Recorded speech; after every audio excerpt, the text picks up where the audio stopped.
2-minute drill time here on the DHA Morning Jolt. Jim Monaghan along with Chris Swendeman, who's about to take a victory lap. Last Friday on the drill, Chris, you said the Devils needed to fire Lindy Ruff, and lo and behold, they did this week. Well, I got my running shoes on and I'm ready to do my victory lap as the prognosticator of the 2-minute drill. But listen, when you have a team that looks as lost as the Devils have the last couple weeks, I mean, you're talking about a team that on Ruff's last game, they pulled the goalie and forgot to put the extra attacker on. You could just see he lost that locker room. And I mean, the LA Kings game was just an abomination. I mean, they got smoked off the ice. It was time for a coaching change. I think it was a panic move. I think they could have waited till the end of the season if they wanted to make the change. I really do. You know, every team deals with injuries, but they had injuries to key players, including Vanacek in goal. Hughes was out for a while. Dougie Hamilton probably will not play the rest of the season.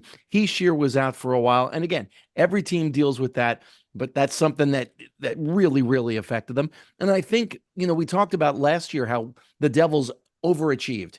They got there a year ahead of when we thought they would. Second round of the playoffs, and I thought Ruff was a big reason for that move.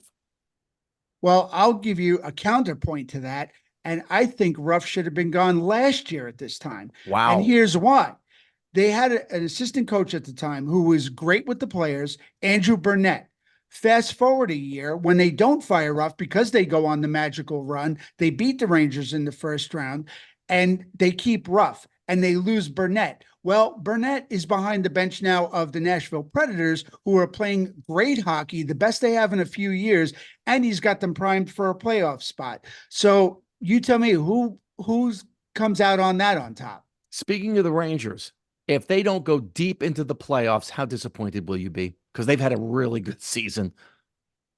I thought last year was my tip of my disappointment. This year will be worse, but with teams gearing up at the trade deadline and a lot of big names getting moved, the East is getting tougher and tougher. So if they don't get deep into the playoffs, I may not be as shocked as you think. And that's the 2-minute drill for a Friday morning here at 105.5 WDHA. Thanks, Chris. You got it, Jim. Talk to you next week.